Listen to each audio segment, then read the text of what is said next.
ரசூலுல்லாஹ்வுடைய முடியாக இருந்தால் அதுக்கு பரக்கத்து உள்ளது, அவ்வளவுதான். ஆனா அப்துர் ரஹ்மான் என்ன சொல்றாரு தெரியுமா? அவர முடிக்கும் பரக்கத்தை கேட்கிறார். ஓப்பன பயான்ல கேட்கிறார். இதை விட கேவலம் என்ன இருக்குது? பயான்லயே நான் பெரியார்களுடைய முடிகளை சேர்த்து வச்சிருக்கிறேன், பாக்கெட்ல வச்சிருக்கிறேன், எடுத்து காட்டக்குள்ள சன்னங்கள்லாம் எழும்புது, எல்லாரும் உட்காருங்க அப்படி ஏசிட்டு முடி என்ன இருக்குது. இன்னொரு ரகசிய சாமான இருக்குது, அது இன்னும் தெரியாது. அதை வெளிக்கொண்டுதான் இன்னொரு பயம் போடும், அவ்வளவுதான். அது வெளிவந்தால் அது என்ன ரகசியம் என்று பார்த்து சரியாதான் எதுக்கிறோம்.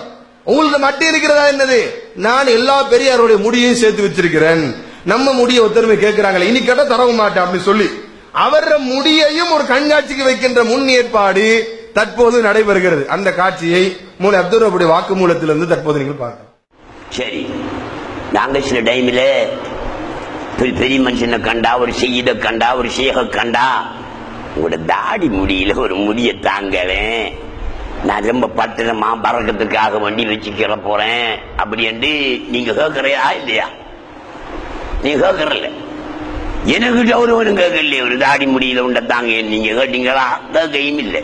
இப்ப இதுக்கு பிறகு நீ கேட்டா நான் தர போறையும் இல்லை. காரணம், சொன்னதுக்கு பிறகு நீங்க ஏன் கேட்கறீங்க? அப்ப அறிஞ்சிருக்கணுமே.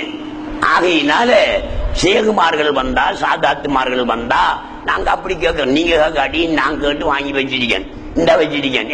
எத்தனை சேகுமாற முடிய காரணம் உங்களுக்கு செய்வேன் காட்டு விதிங்கற. அதுக்கு இடையில உடம்புறிஞ்சல் நீங்க காட்டி நான் என்ன செய்வேன் காட்டுவேன். நான் வாங்கி எந்த பெரியார கண்டாலும் உங்களோட தாடி முடியல ஒண்ணு தாங்க என்று கேட்கிற. என்ன மௌலவி நீங்க ஒன்று போட மாட்டீங்க, இப்படி ஒவ்வொருத்தரும் கேட்டு கேட்டு போனா இங்க தாடி இல்லாம போயிட்டு நான் சொல்லுவாங்க. இல்ல நமஹானே நீங்க உண்ட தாங்கல நான் வச்சுக்க போறேன்னு சொன்ன தருவாங்க.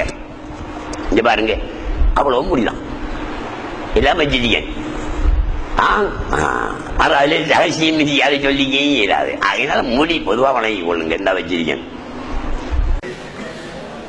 அன்புள்ள சகோதரர்களே, அப்ப இவங்கட முடிக்கல என்ன அந்த சிறப்பெல்லாம் கிடையவே, சஹாபி கிட்ட முடிக்க கிடையாது நம்ம சொல்லிட்டோம். அல்லாஹ்வுடைய தூதர் ரஹ்மத்துல் ஆலமீன், அவங்களோட சிறப்பு தனித்துவமானது. மனிதனாக அவங்க இருந்தாலும் அவங்களுக்குரிய நடைமுறை எல்லாம் வித்தியாசமானது. மறுமை நாளையில் அவங்களுக்குரிய சிறப்புகள் வித்தியாசமானது.